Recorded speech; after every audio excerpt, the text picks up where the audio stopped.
तो हेलो दोस्तों, स्वागत है आपका वेब गुरुकुल सेंटर में। कल का हम लोग का टॉपिक जो था डाइजेस्टिव सिस्टम, पाचन तंत्र, उसमें कुछ बाकी रह गया था जिसको हम लोग पार्ट 2 में आज हम लोग समझेंगे। तो आइए आज का जो हम लोग का टॉपिक है वो समझते हैं, डाइजेस्टिव सिस्टम,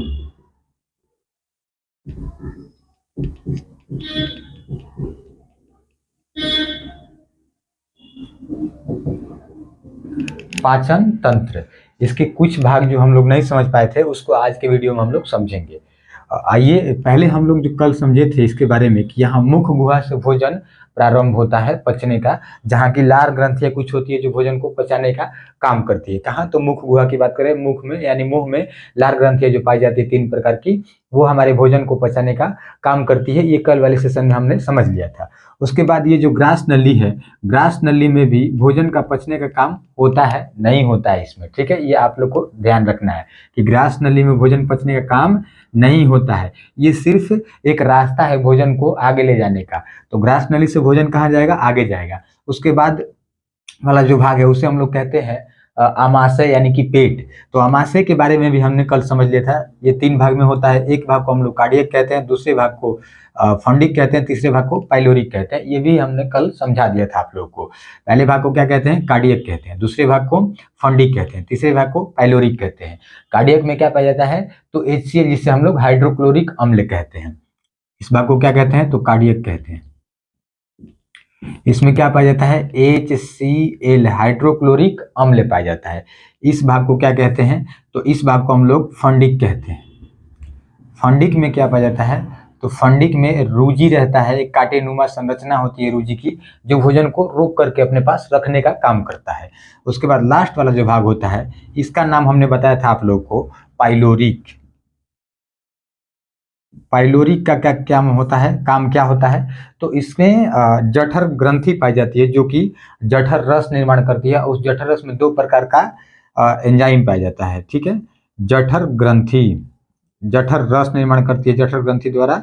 जठर रस में 2 प्रकार के एंजाइम पाए जाते हैं, एक तो रेनिन और दूसरा पेप्सिन। रेनिन दूध को पचाता है और पेप्सिन प्रोटीन को पचाता है। ये हमने कल वाले सेशन में भी समझ लिया था। आज इससे आगे हम लोग को समझना है। तो कल जब हम बात कर रहे थे तो एक चीज आप लोग माइंड में रखिएगा कि कल का जो हम लोग का सेशन था उसमें हमने समझा था कि भोजन यहीं से अम्लीय हो गया है। कहाँ से? कार्डियक से ही भोजन अम्लीय हो गया है, क्योंकि इसमें हाइड्रोक्लोरिक अम्ल पाया गया था जो कि भोजन को अम्लीय कर दिया है और भोजन में पाए हुए कीटाणुओं को भी मार दिया है। तो जब यहाँ भोजन अम्लीय हुआ है तो जाहिर सी बात है कि इसके आगे भी भोजन जाएगा तो वो कैसा रहेगा? अम्लीय ही रहेगा। जब भोजन आगे जाएगा तो जब तक ये अमाशय में है तब तक भोजन अम्लीय रहेगा, लेकिन अम्ल के पास इतना पावरफुल शक्ति होती है कि वो चाहे तो इस पेट में छिद्र कर सकता है। वो बहुत पावरफुल होता है हाइड्रोक्लोरिक अम्ल। लेकिन इस छिद्र से होने को कौन बचाता है? तो इस पेट के में एक लेयर पाया जाता है जिसे हम लोग म्यूकोसा नाम का लेयर नाम देते हैं। ये चारों तरफ पेट में एक लेयर होता है जिसे हम लोग क्या कहते हैं? म्यूकोसा। ये पेट के चारों तरफ पतला एक लेयर बना होता है जिसे हम लोग म्यूकोसा कहते हैं। क्या कहते हैं? म्यूकोसा कहते हैं। ये म्यूकोसा लेयर जो होता है ये पेट में छिद्र होने से बचाता है, यानी कि हाइड्रोक्लोरिक अम्ल से हमारे पेट को सुरक्षा प्रदान करता है, क्योंकि हाइड्रोक्लोरिक अम्ल के पास बहुत पावरफुल शक्ति है, किसी भी चीज में ये छिद्र करने का पावर रखता है। तो आगे जब हम लोग बढ़ेंगे तो यहाँ तक हमने समझा कि जो हाइड्रोक्लोरिक अम्ल है ये तो पेट में छिद्र कर सकता है, लेकिन इसमें तो म्यूकोसा नाम का लेयर पाया गया था, एक परत होता है जो कि हाइड्रोक्लोरिक अम्ल से सुरक्षा प्रदान कर दिया। लेकिन जब जैसे ही आगे जाएगा भोजन तो अब पहुंचेगा छोटी आंत में। कहाँ पहुंचेगा? छोटी आंत में। छोटी आंत को हम लोग 3 भागों में बांटते हैं। आइए एक एक करके सबका नाम लिखते हैं। इस वाले भाग को कहते हैं, ऊपर वाले भाग को हम लोग कहते हैं, इस ऊपर वाले भाग का नाम है ड्यूडेनम। ड्यूडेनम। उसके बाद वाले भाग को हम लोग कहते हैं, इस वाले भाग को जेजुनम। और उसके बाद लास्ट वाले भाग को हम लोग कहते हैं इलियम। लास्ट वाले भाग को क्या कहते हैं? इलियम। पहला भाग कौन सा है? तो ड्यूडेनम, दूसरा भाग जेजुनम, तीसरा भाग इलियम। इन तीनों भाग की जब हम बात कर रहे हैं तो ये तीनों क्या है? तो छोटी आंत है। ये तीनों क्या है? छोटी आंत है। ये आप लोग को माइंड में रखना है कि ये तीनों जो हम नाम लिखे ये तीनों क्या है, छोटी आंत है। तीनों का जो टाइप है अलग अलग भाग में बटा होता है, 3 प्रकार में, ये 3 भाग में बटा होता है छोटी आंत। कौन कौन सा? तो ड्यूडेनम, जेजुनम, इलियम। अब आगे बढ़ते हैं हम। तो जब हम बात करेंगे कि यहाँ से जो भोजन है ये पेट से यानी कि आमाशय से भोजन आगे जाएगा तो कहाँ पहुँचेगा? तो छोटी आंत के डेडुनम में पहुँचेगा। जैसे ही छोटी आंत के डेडुनम में भोजन जाता है, ड्यूडेनम में, डेडुनम बोल रहा सॉरी, जैसे ही छोटी आंत के ड्यूडेनम में भोजन जाता है तो इसमें भोजन का पाचन नहीं होता। और एक बात और समझना है कि इस भाग में जब भोजन जाएगा ड्यूडेनम में तो इसको भोजन क्षारीय नहीं, ये अम्लीय नहीं चाहिए होता, इसको भोजन क्षारीय चाहिए, क्योंकि अम्ल के पास थोड़ा सा पावरफुल शक्ति है जो कि छिद्र कर सकता है ये इसमें भी, छोटी आंत में भी। इसलिए ये कहता है कि हमको भोजन ये अम्लीय नहीं चाहिए। तो इसको भोजन को जब इसको अम्लीय नहीं चाहिए तो इसके लिए इसको तो क्षारीय बनाना पड़ेगा। तो क्षारीय बनाने के लिए यहाँ पर एक पीत थैली होता है। क्या होता है? पीत का थैली होता है। यह पीत का थैली आप लोग को गोल भाग यहाँ दिख रहा है, पीत का थैली। यह पीत का थैली में पीत भरा होता है। अब ये पीत इसमें भरता कौन है बना करके? तो पीत का निर्माण करता है लीवर। पीत का निर्माण कौन करता है? लीवर। पीत का निर्माण कौन करता है? लीवर करता है। ये आप लोग माइंड में याद रखना है आप लोग को। तो पीत का निर्माण कौन कर रहा है? लीवर कर रहा है। जब ये लीवर यानी हम जिसे यकृत कहते हैं, जब ये लीवर पित्त का निर्माण कर रहा है तो ये पित्त का निर्माण तो करता है लेकिन अपने पास स्टोर रखने की क्षमता इसके पास नहीं होती है, क्योंकि इसका बहुत सारा काम है। आगे ये एक ग्रंथि है, तो हम इसको ग्रंथि जब समझेंगे तो उसमें इसको विशेष रूप से समझेंगे कि ये लीवर क्या क्या काम इसका होता है। अभी हम लोग विशेष रूप से ये समझ रहे हैं कि ये जो लीवर है पित्त बना रहा है, और ये पित्त बनाता है तो अपने पास पित्त नहीं रखता है, ये पित्त को आगे भेज देगा। ये स्टोर करने की टंकी बनी हुई है यहाँ पर, जिसे हम लोग पित्ताशय कहते हैं, गल ब्लैडर इसे इंग्लिश में कहते हैं पित्ताशय। ये क्या है? पित्ताशय है। पित्ताशय इंग्लिश में गल ब्लैडर कहते हैं। तो पित्ताशय में जैसे ही पित्त स्टोर होगा, अब यहाँ से पित्त आगे जाएगा। तो आगे जाने के लिए पहले तो ड्यूडेनम, अब पित्त को कैसे पता कि हमको किसी के पास पित्त रस भेजना है? इसको तो कुछ पता नहीं रहता है। तो हम लोग को समझना है कि ये जो पित्त है इसमें भरा हुआ है क्या? तो पित्त रस। अब इससे पित्त रस इसको भेजना कहाँ है? तो छोटी आंत के ड्यूडेनम में। लेकिन छोटी आंत के ड्यूडेनम में भेजना है तो इसको पता नहीं है कि कब भेजना है कब नहीं भेजना है।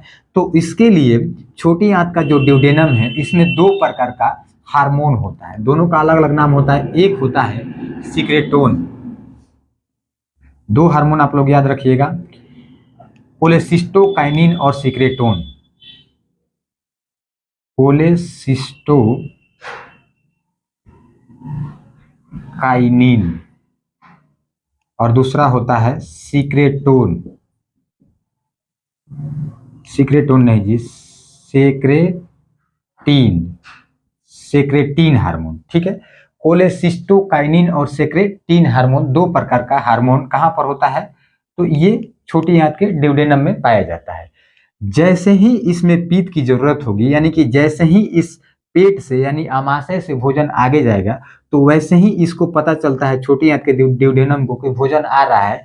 वैसे ही इसके पास ये कोलेसिस्टोकाइनिन जो हार्मोन है ये इस हार्मोन को भेजता है किसके पास? तो पित्त के पास। कहाँ भेजेगा? पित्त के पास भेजेगा और उसको उत्तेजित करेगा, जगाएगा कि जागो और मेरे पास भेजो क्या चीज? तो पित्त। जैसे ही ये पित्त अब भेजेगा ये ड्यूडेनम में यानी भोजन में, तो भोजन में ये पित्त रस मिला देगा। अब जैसे ही पित्त रस भोजन में मिला है तो भोजन कैसा हो गया? क्षारीय हो गया। आप लोग को समझ में आया? क्या समझ में आया? ये जो कोलेसिस्टोकाइनिन हार्मोन है ये कहाँ पाया जाएगा? तो छोटी आंत के ड्यूडेनम में। कहाँ पाया जाएगा? छोटी आंत के ड्यूडेनम में। यह ड्यूडेनम कोलेसिस्टोकाइनिन हार्मोन जो है भेजता है गल ब्लैडर यानी कि पित्ताशय के पास।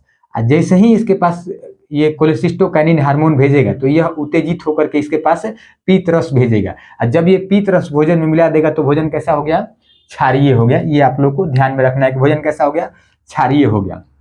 अब एक चीज हम लोग कुछ समझते हैं इससे रिलेटेड, जो बीमारी होता है रिलेटेड, वो क्या बीमारी होता है कि आप लोग सुने होंगे किसी में पित्त का जो थैली होता है वो काट करके निकाल दिया जाता है। वो केस क्या होता है कि किसी स्थिति में इसमें पथरी बन जाता है। वो पानी कम पीने वाले का थोड़ा सा पथरी, किडनी हो या पित्त हो, जहाँ पर भी बनता है वो पथरी बनता है।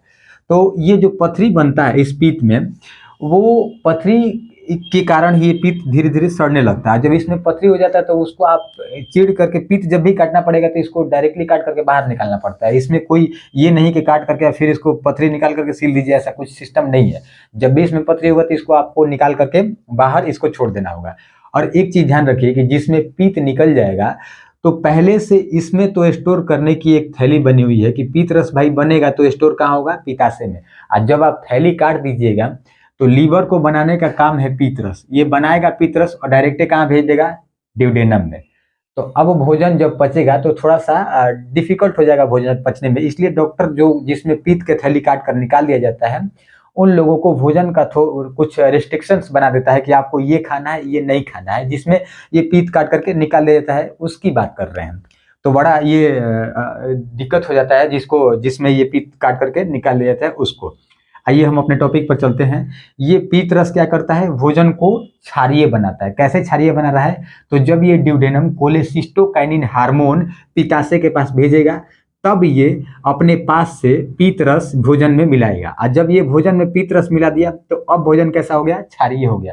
अब भोजन कैसा हो गया, क्षारीय हो गया। तो जब भोजन क्षारीय हो गया तब तो अब इस ड्यूडेनम को कोई दिक्कत नहीं है, कोई आपत्ति नहीं है, क्योंकि इसको भोजन क्षारीय ही चाहिए था, इसको भोजन अम्लीय नहीं चाहिए। अब इस बेचारे को कोई दिक्कत नहीं है क्योंकि भोजन कैसा हो गया, क्षारीय हो गया।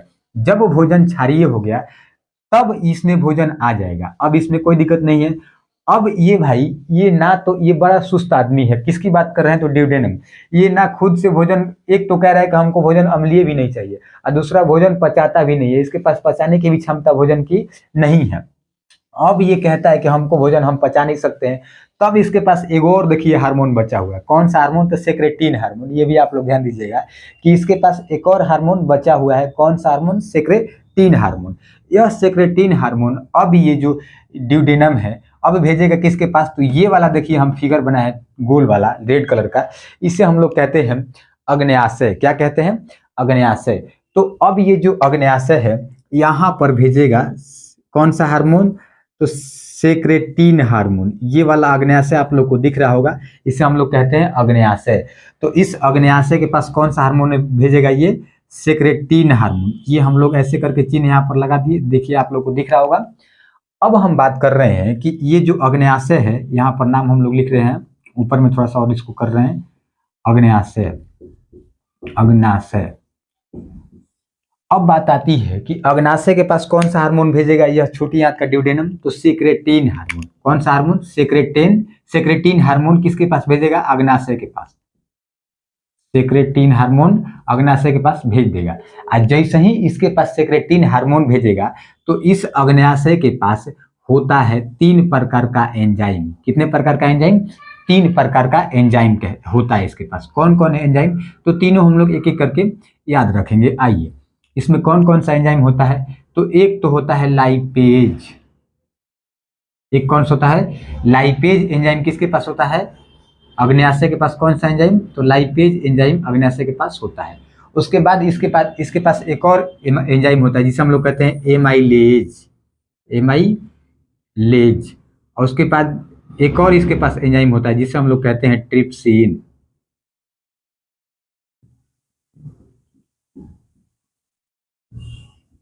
कौन सा हार्मोन, एंजाइम ट्रिप्सिन। 3 प्रकार का आप लोग को याद रखना है। एंजाइम किसके पास पाया गया है, तो अग्न्याशय के पास। कौन कौन, लाइपेज, एमाइलेज और ट्रिप्सिन। लाइपेज, एमाइलेज और ट्रिप्सिन, ये तीनों हार्मोन जो एंजाइम है इसे हम लोग पूर्ण पाचक एंजाइम के रूप में जानते हैं। कौन कौन सा, तो ये तीनों जो एंजाइम है इसे हम लोग पूर्ण पाचक एंजाइम कहते हैं। पूर्ण पाचक एंजाइम, पूर्ण पाचक एंजाइम किसे कहते हैं, तो ये तीनों एंजाइम को, लाइपेज, एमाइलेज और ट्रिप्सिन। अब इन तीनों का काम क्या क्या है ये समझते हैं। तो लाइपेज का काम है वसा को पचाना।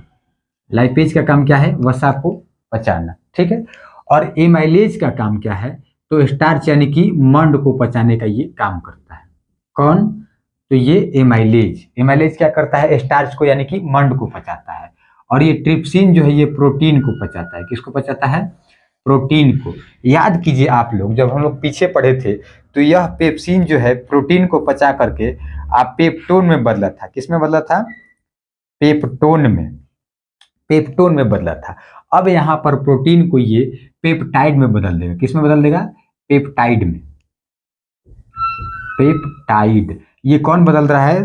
तो ट्रिप्सिन एंजाइम। ये कहाँ पाया गया है? अग्न्याशय में। आप लोग फिर से इसको हम रिपीट करते हैं, ध्यान दीजिएगा कि ये ड्यूडेनम जो है खुद से भोजन का पाचन नहीं करता है।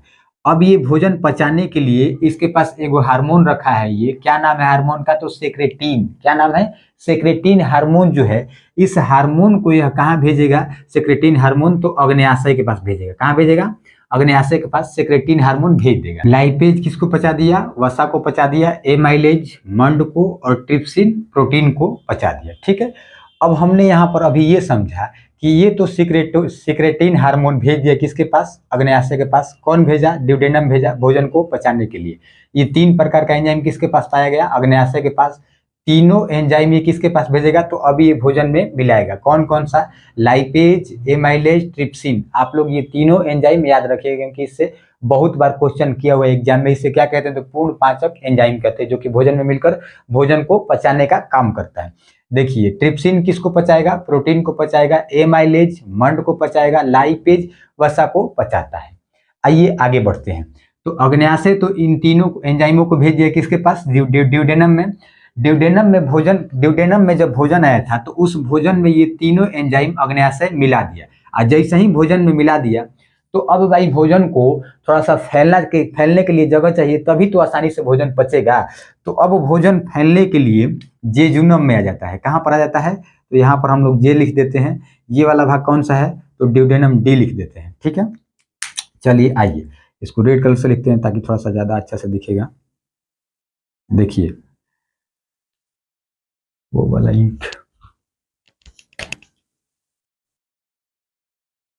ध्यान दीजिए आप लोग। तो जब हम बात कर रहे हैं इस वाले भाग का, तो ये कौन सा भाग है? डी यानी कि डेडुनम। ये कौन सा भाग है? जेजुनम है। और ये इलियम है। ये कौन सा है? इलियम। ये भी जेजुनम है। जेजुनम थोड़ा सा बड़ा भाग होता है। तो जब हम बात कर रहे हैं कि इसमें जैसे ही ये तीनों एंजाइम मिला दिया अग्न्याशय, तो तीनों एंजाइम मिलने के बाद अब भोजन को थोड़ा सा फैलने का जगह चाहिए, तभी तो आसानी से सब कुछ पचेगा उसमें। तो भोजन फैलता है कहाँ आकर के? तो जेजुनम में। भोजन कहाँ फैल जाता है आकर के? जेजुनम में।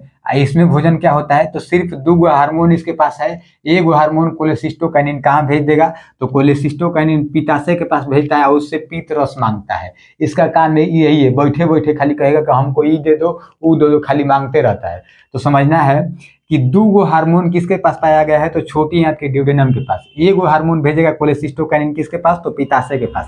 और एगो जो सिक्रेटिन हार्मोन है इसको भेजता है अग्न्याशय के पास। इसके पास भेज करके इससे मांग लेता है कि भाई हमको तुम पचाने वाला एंजाइम दे दो। 3 प्रकार का एंजाइम दे दिया, ये लाइपेज, एमाइलेज और ट्रिप्सिन। जैसे ही भोजन में मिलाया तो भोजन को पचने के लिए कहाँ जाना है? जेजुनम में। अब भोजन कहाँ जाएगा? जेजुनम में। और जेजुनम में जाकर के भोजन एकदम पूर्ण रूप से फैल जाता है। तो इसमें ये याद रखिएगा आप लोग कि ना तो ड्यूडेनम में भोजन पचता है और ना ही जेजुनम में। भोजन ड्यूडेनम में सिर्फ इसमें ये मिल करके और यहाँ पर आ जाता है। तो आप लोग को याद रखना है कि ड्यूडेनम में भोजन का पाचन नहीं होता है। ये पचाने का काम कौन कर रहा है? तो लाइपेज, एमाइलेज और ट्रिप्सिन मिल करके इसमें आगे बढ़ा रहा है इसको। इसमें पाचन नहीं हो रहा है। आगे जाएगा तो फिर ये जेजुनम में भोजन क्या होगा? फैल जाएगा। इसमें भी पच नहीं रहा है। आप लोग को याद रखना है कि ना ड्यूडेनम में पचता है और ना ही जेजुनम में। अब भोजन कहाँ जाएगा? तो इलियम में। इसमें भोजन का पूर्ण रूप से पाचन होता है। तो क्वेश्चन करता है कि भोजन का पाचन छोटी आंत के किस भाग में होता है? तो इलियम में। किस भाग में? इलियम में। तो ये आप लोग को याद रखना है कि भोजन का पाचन कहाँ होता है? इलियम में होता है। तो अब आ गया भोजन कहाँ पर? इलियम में। तो यहाँ पर पूर्ण रूप से भोजन पच गया। याद रखिएगा आप लोग कि वसा इधर पच गया, मंड भी इधर पच गया। प्रोटीन को पचने के लिए 3 गो अवस्था से होकर के गुजरना पड़ता है। पहले तो प्रोटीन देखिए यहाँ पर भी पचा था, जो कि पेप्टोन में बदल गया था। कहाँ पर? तो ये जठर रस में 2 प्रकार का एंजाइम पाया गया था, एगो रेनिन और पेप्सिन। तो पेप्सिन से ये किस में बदल दिया? पेप्टोन में। अब यहाँ अग्न्याशय में भी पच गया। अग्न्याशय का जो एंजाइम पाया गया ट्रिप्सिन, इसको बदल दिया पेप्टाइड में। आगे बढ़ेंगे तो अब इलियम में एक, जिसे हम लोग कहते हैं, इलियम में जो एंजाइम पाया जाता है उसे हम लोग कहते हैं इरेप्सिन। क्या कहते हैं? इरेप्सिन। इरेप्सिन। यह इरेप्सिन जो है यह प्रोटीन को अब पचाएगा। ठीक है, तो यह इरिप्सिन जो है यह प्रोटीन को किसमें बदलेगा, तो प्रोटीन पहले से प्रोटीन जो है पच करके किसमें बदल गया है, पेप्टाइड में। किसमें बदला है, पेप्टाइड में, पेप्टाइड, पेप्टाइड में। अब इस पेप्टाइड को ये किस में बदल देगा, तो एमिनो एसिड में, एमिनो एसिड। कौन बदल दिया, तो इरेप्सिन बदल दिया। किस में बदल दिया, एमिनो एसिड में। किसको बदल दिया, तो पेप्टाइड को। ये 3 चरण आप लोग याद रखिएगा। किसकी बात कर रहे हैं, तो प्रोटीन का। देखिए पहला चरण यहाँ पर पेप्टोन में बदल रहा है प्रोटीन, उसके बाद पेप्टाइड में, और उसके बाद एमिनो एसिड में बदल रहा है। एमिनो एसिड में कौन बदल रहा है, इरेप्सिन बदल रहा है। इरेप्सिन कहाँ पाया जाता है, तो इलियम में। ये एक प्रकार का, ये भी क्या है, तो एंजाइम है। ये कहाँ पाया गया है, इलियम में। इसमें और भी बहुत सारे एंजाइम पाया जाता है, जैसे कि हम यहाँ पर लिख रहे हैं, जैसे कि माल्टेज, माल्टेज, सुक्रेज, ग्लूकेज। ये सब याद करने की जरूरत नहीं, बहुत आसान है ये। माल्टेज माल्टोज को पचाता है, और सुक्रेज सुक्रोज को पचाता है, एवं ग्लूकोज ग्लूकेज ग्लूकोज को पचाता है, ग्लूकोज को पचाता है।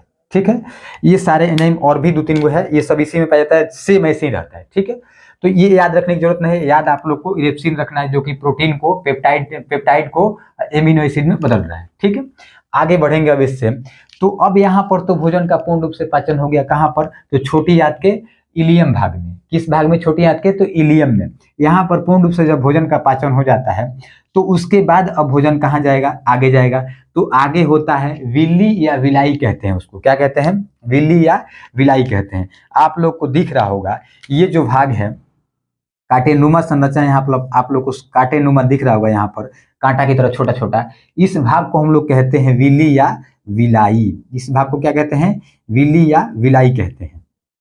इसको हम नीचे करके इधर ऐसे ले रहे हैं, इसका डायरेक्शन देखिए। इस भाग को क्या कहते हैं, तो विल्ली या विलाई कहते हैं। विलाई, विल्ली या विलाई कहते हैं। तो अब विल्ली या विलाई की बात करेंगे कि भाई यह विल्ली या विलाई का पाचन कौन करता है। तो इस विल्ली या विलाई, पाचन बोल रहे हैं सॉरी, ये जो विल्ली या विलाई क्या है, इसका काम क्या है, तो यह भोजन को का अवशोषण करने का काम करती है। कौन, तो यह विल्ली या विलाई। आप लोग याद रखिएगा कि भोजन का अवशोषण कहाँ होता है, तो छोटी आंत में होता है। भोजन का अवशोषण कहाँ पर होगा, छोटी आंत में होगा। ठीक है, भोजन का अवशोषण कहाँ होगा, छोटी आंत में। कौन करेगा, विल्ली या विलाई।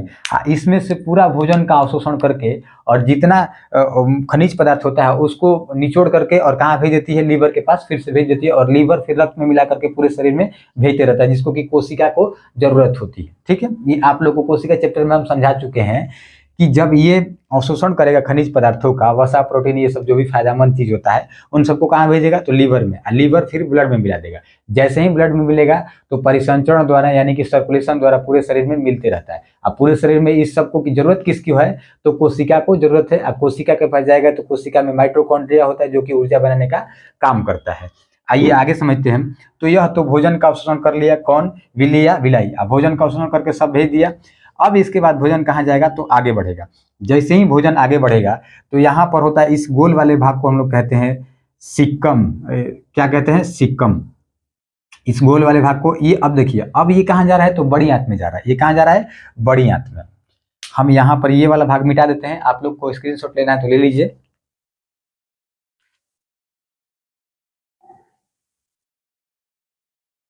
चलिए आगे बढ़ते हैं। तो इस वाले भाग को थोड़ा सा हम मिटाएंगे,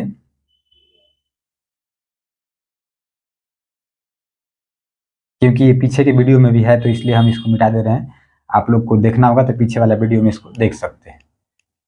चलिए अब हम बात करेंगे कि ये जो बड़ी आंत है, अब हम बात करते हैं किसके बारे में, तो बड़ी आंत के बारे में। अब भोजन कहाँ जाएगा, यहाँ से बड़ी आंत में जाएगा। ठीक है, तो जैसे ही यहाँ से भोजन आगे बढ़ेगा छोटी आंत से, तो यहाँ पर इसको गुजरना पड़ता है। ये जो गोल वाला भाग दिख रहे हैं, इसे हम लोग कहते हैं सिक्कम।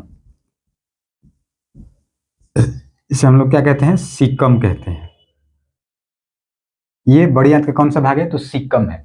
अब जैसे ही भोजन सीकम में जाएगा तो इसके नीचे पाया जाता है अपेंडिस। ये जो आप लोग को लंबा वाला ये जो पार्ट दिख रहा है इसे कहते हैं हम लोग अपेंडिस। Appendix,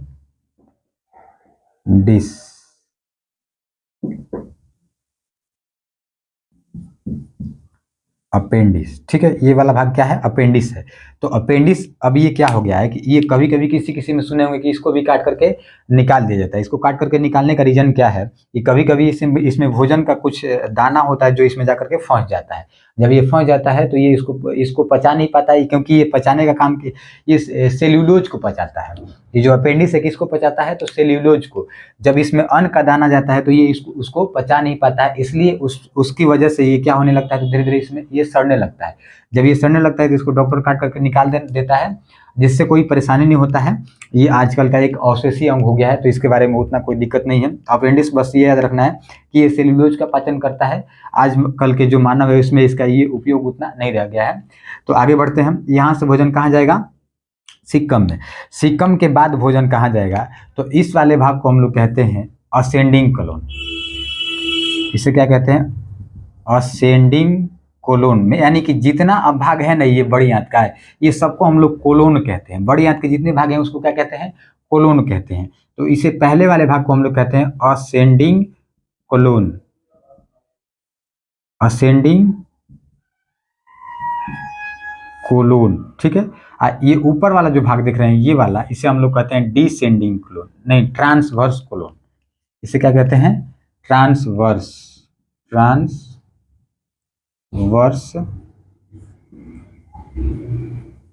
colon. ये वाला जो भाग देख रहे हैं इस साइड वाला, इसे हम लोग कहते हैं,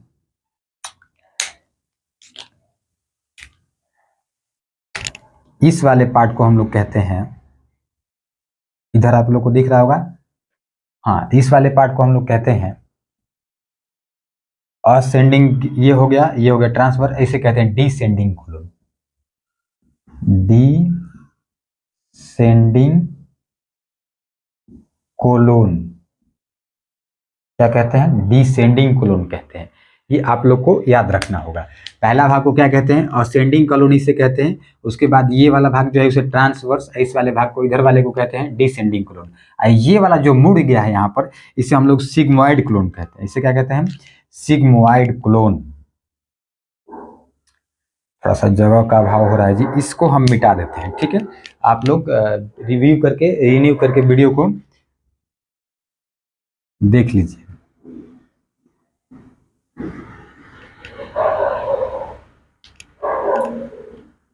चलिए, यहाँ इस वाले भाग को हम लोग क्या कहते हैं? तो सिग्मोइड कोलोन कहते हैं।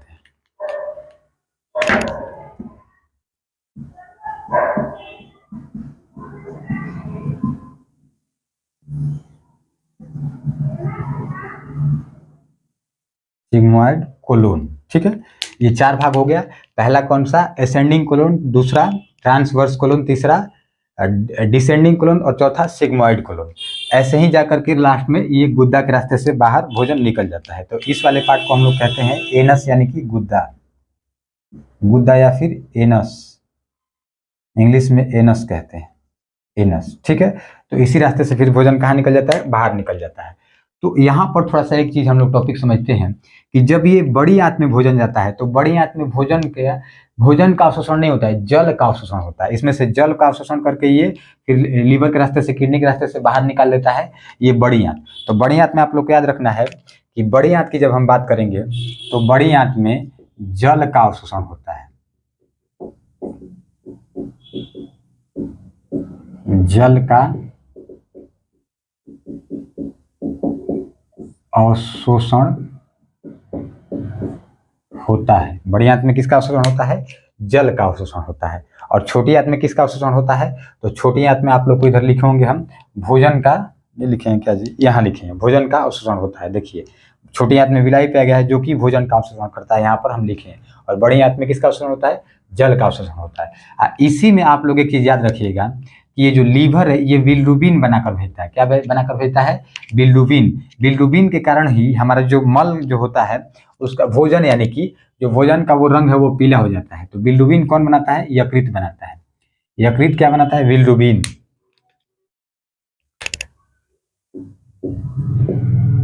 यकृत के बनाए हुए बिलिरुबिन के कारण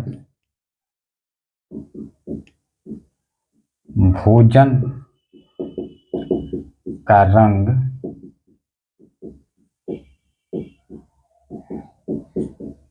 पीला हो जाता है।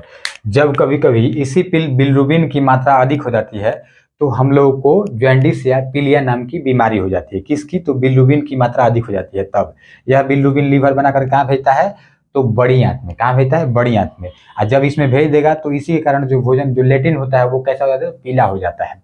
यहाँ से फिर लेटिन कहाँ निकल जाता है? बाहर निकल जाता है गुदा के रास्ते से।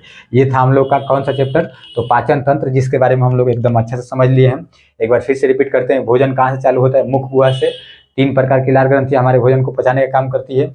उसके बाद ये पेट में भोजन आएगा। इसमें 3 भाग में बांटा गया है। पहला कार्डियक, दूसरा फंडिक, तीसरा पाइलोरी। पाइलोरी के बाद भोजन कहाँ आएगा? तो छोटी आंत में। छोटी आंत में भोजन पचता नहीं है, सिर्फ क्या होता है? छोटी आंत के ड्यूडेनम, 3 भाग में इसको भी बांटते हैं छोटी आंत को। कौन कौन सा? ड्यूडेनम, जेजुनम और इलियम।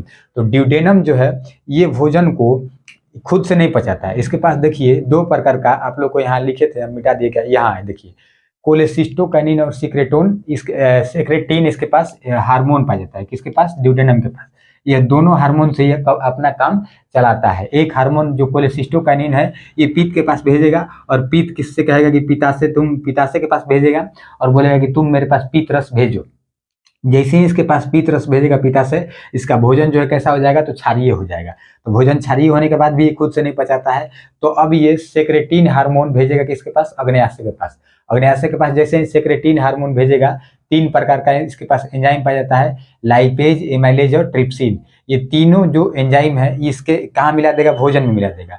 कौन? तो अग्न्याशय। और जैसे ही भोजन में मिलाएगा तो अब भोजन को थोड़ा सा फैलने का जगह चाहिए, तो जेजुनम में आकर के भोजन क्या हो जाता है? फैल जाता है।